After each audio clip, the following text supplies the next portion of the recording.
Get ready for the dictation. Dictation will start in 5 seconds.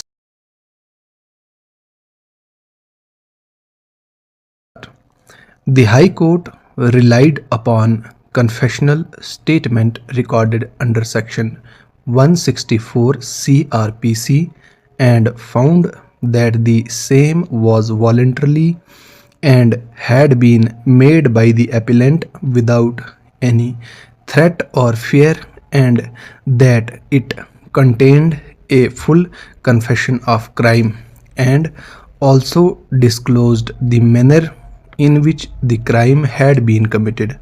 Full stop.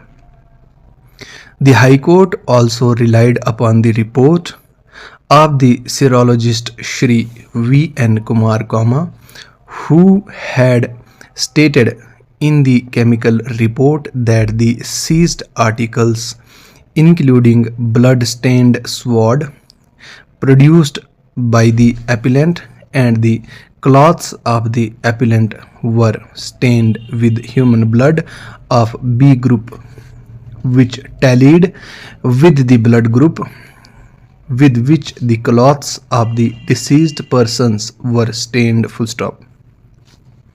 The High Court treated this as sufficient corroboration of the retracted confessional statement, and further relying upon testimony of the sister-in-law of the appellant PW11 as well as other materials on the record, found that the retracted confession of the appellant had received ample corroboration both from direct and other circumstantial evidence, and agreeing with the sessions judge, upheld the conviction of the appellant for the offence under section 302 IPC. Full stop. Paragraph.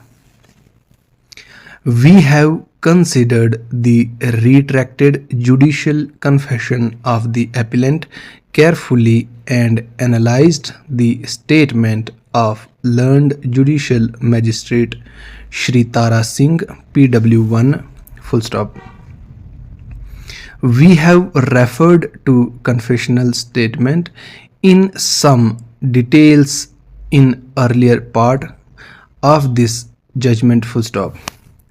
We are satisfied that learned magistrate had taken all necessary precautions to ensure that the appellant had sufficient time to reflect before he made his confessional statement, and that he was under no fear or threat or allurement before appearing in the court to make the statement. Full stop.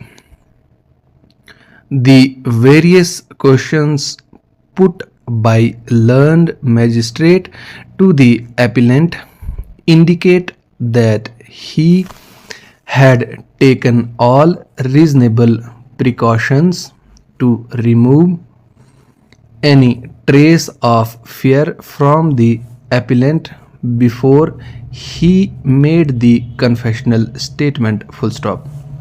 The testimony of the sister-in-law of the appellant, Shrimati Ratnabai PW11, who was subjected to repeated and lengthy cross examination in the trial court, has remained unshaken. Full stop.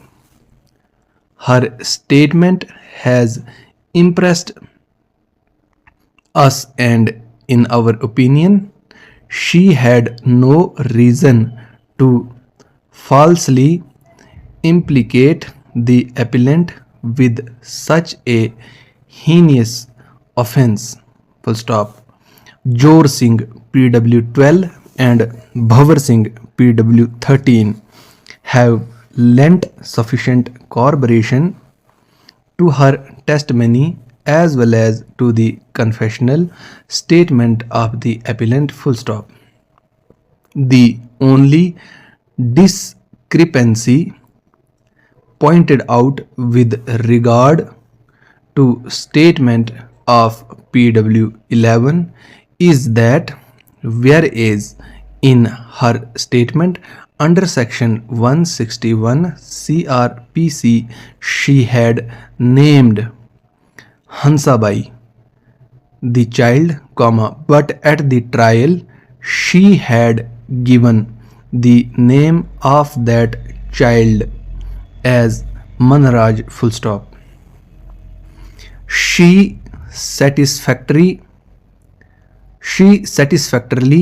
explained the discrepancy when the question was put to her, and even otherwise one cannot lose sight of the fact that the witness had seen the most gruesome type of murder by her brother in law of his own wife and children full stop. Therefore, this minor discrepancy of the name of the child would pale into insignificance, particularly when both Hansa and Manraj were murdered by the appellant along with others full stop.